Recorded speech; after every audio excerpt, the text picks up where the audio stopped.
I remember the day I lost my son. The sky was clear, ironically. Too clear. No thunder, no warning, no omen. Just a quiet morning when the phone rang and the world ended. My legs gave out before I could even finish the call. My boy, my only child, was gone. A car accident, the officer said. Instant death, as if those words could soften the blow. As if knowing he didn't suffer would make me suffer less. His name was Ryan. My light, my breath, my reason. His laugh could make strangers smile. His hugs were rare but warm, worth the wait. He called me Ama, in that affectionate way that made me feel young again, even in my fading years. And then he was just gone. I wore white for weeks. Not because it was tradition, but because I didn't want to see any color. Everything vibrant felt like a betrayal. Food lost its taste. Time lost meaning. I moved through the days like a shadow of the woman I used to be. The only person I had left was Anaya, his wife. She cried in my arms the night of the funeral.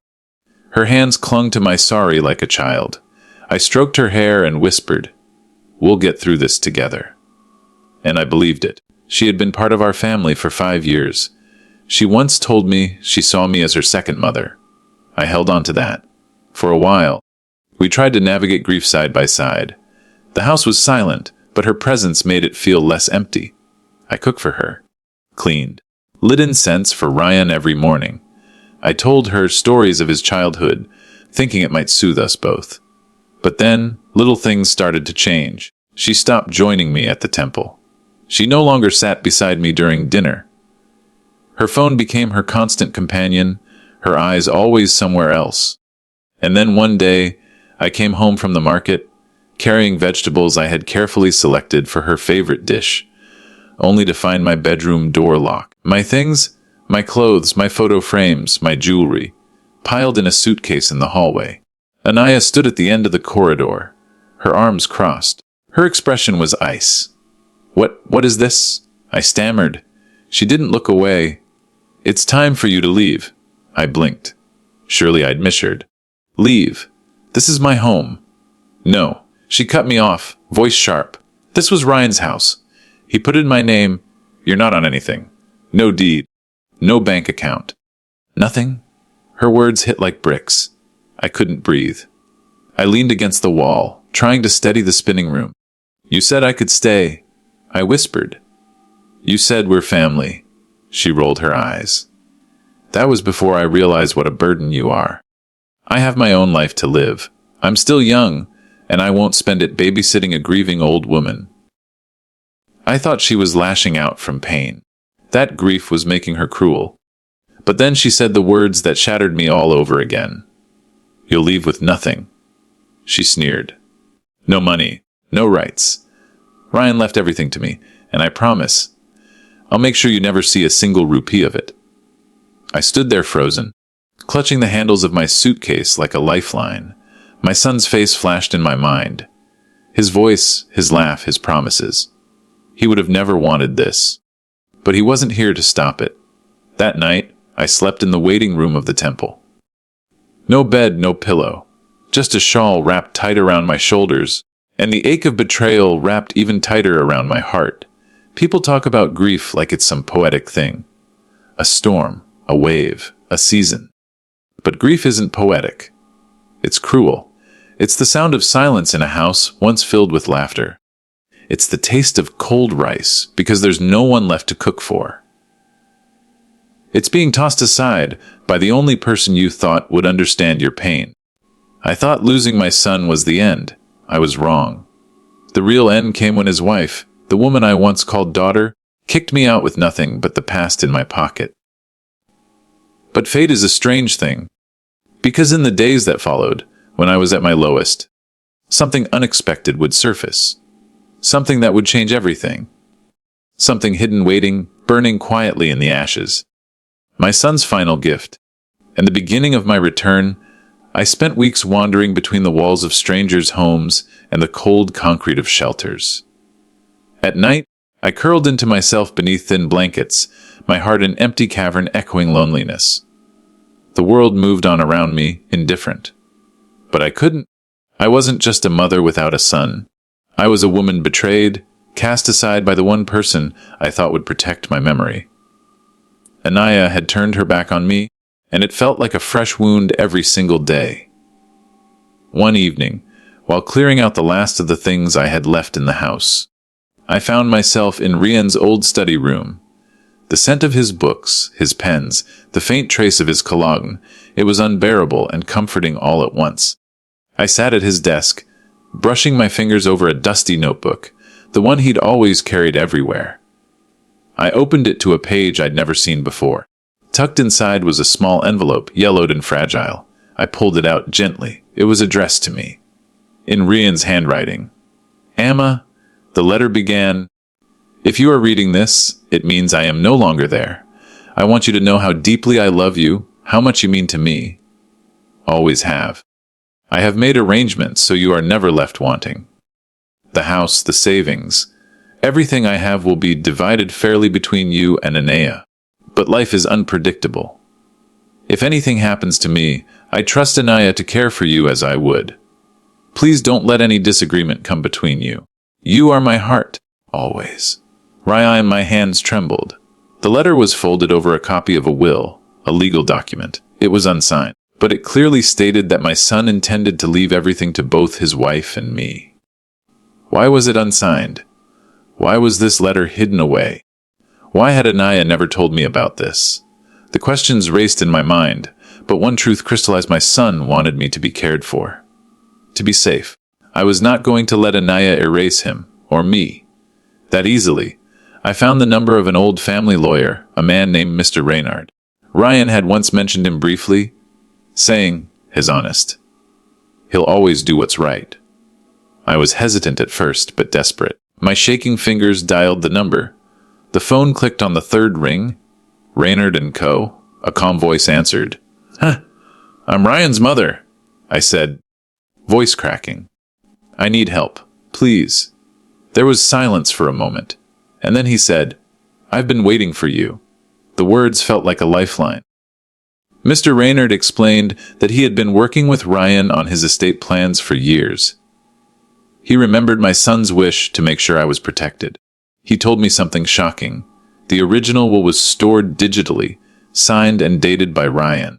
He suspected that someone close, had hidden or destroyed the physical copy after Ryan's death. "And you think, Anaya?" I whispered. He nodded gravely. "It's not uncommon. Family disputes over inheritance are unfortunately frequent. But the good news: the digital will could be legally retrieved and verified.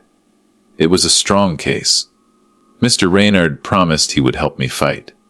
But he warned it wouldn't be easy. Anaya had already taken legal steps to claim everything. "I want you to prepare," he said. "This will be a long battle." I swallowed the lump in my throat and nodded. For the first time since Ryan's death, a spark of hope ignited in my heart. I wasn't alone anymore. I wasn't powerless. I was a mother fighting for her son's last wish, and my own survival. That night, I visited Ryan's grave again. The moonlight bathed the marble tombstone. I knelt, touching the cool surface. "Amma will fight," I whispered. "For you. For us." The wind whispered back like a promise, and in that silence I felt something new, the first breath of a comeback. Mr. Reynard's office smelled like polished wood and leather, a stark contrast to the chaos tearing through my life. But as soon as I sat down across from him, I felt a flicker of calm. "I've been preparing for this moment," he said, sliding a sleek folder across the desk. "Your son was very careful. The physical will may be missing, but the digital will is locked away in a secure vault, encrypted with his unique signature. It's admissible in court." I swallowed a bitter lump of relief and disbelief. Anaya had forged documents, claimed everything, but the truth was hidden beneath layers of deceit, and the law had the key. Reynard looked at me with steady eyes. "She'll fight hard," he warned. "But you have something more powerful than lies." "What's that?" I asked, my voice barely steady. "Justice. And evidence." We spent hours poring over the documents. Copies of bank statements, property deeds, letters my son had written. Everything that painted a picture of his true intentions. The lawyer assured me that once this evidence was presented, Anaya's claims would crumble. But he wasn't just a lawyer, he was a strategist. Going to court directly will only drag this out, Raynard explained. She wants a battle. She thrives on conflict and humiliation. I suggest we approach this differently. He pulled out a list of people, family, friends, business associates, neighbors, anyone who could testify about Anaya's recent behavior. The whispered rumors of forged signatures, the suspicious transfer of funds. And, he said, I've discovered something else. My heart skipped. What? She's been hiding assets, money and property. If this comes to light, it's not just a civil matter. It's criminal fraud. For the first time since my son died, I felt a fierce flame rising inside me. Not just grief, but righteous anger. The daughter-in-law who had promised to leave me penniless wasn't just selfish. She was a thief. Raynard and I began to build a quiet campaign. We didn't just prepare legal papers. We gathered witnesses, gathered evidence. Planted seeds of doubt in her network. I felt stronger every day, and somewhere deep inside, a part of me remembered why Rian loved me.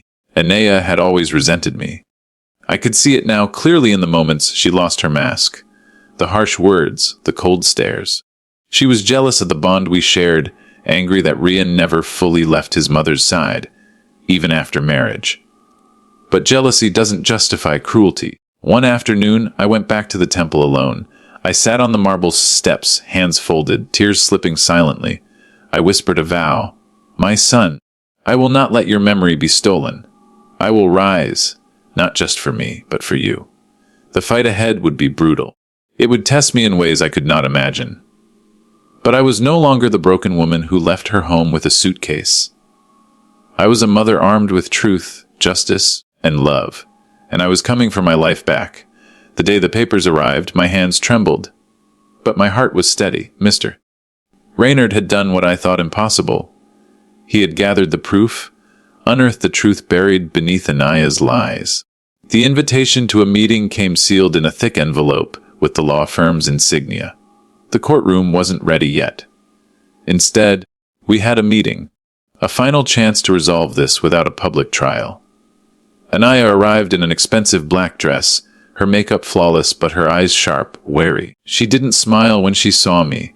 I met her gaze, feeling the weight of every broken promise, every cold word, every stolen memory. Mr. Raynard opened the folder. We have in our possession a digitally signed will by Rian, he said. It clearly states the estate is to be divided between his mother and his wife. He laid out the evidence of forged documents. He revealed the hidden assets she had tried to keep secret. Anaya's composure cracked. Her voice faltered as she tried to speak, but no words came. I'm willing to settle this, without charges, I said quietly, surprising even myself. I want the house returned to me, a fair share of the estate, and an apology for the pain you caused me in my son's memory. She looked at me like I was an enemy, but after a long, tense pause, she nodded. She signed the papers. She promised to make a public apology. It wasn't the revenge of bitterness. It was the victory of dignity. The victory my son would have wanted. Months later, standing in the sunlit rooms of my son's childhood home, I felt something I thought was lost forever. Peace. The walls echoed with memories, not pain. I had turned the estate into a small foundation, a place where grieving parents could find support, comfort, and hope. Every time I saw a mother hug her child tight, I felt Ryan's presence beside me. Grief had tried to destroy me, but love built me back stronger. I had lost my son, but I found myself again, and that was the sweetest revenge of all.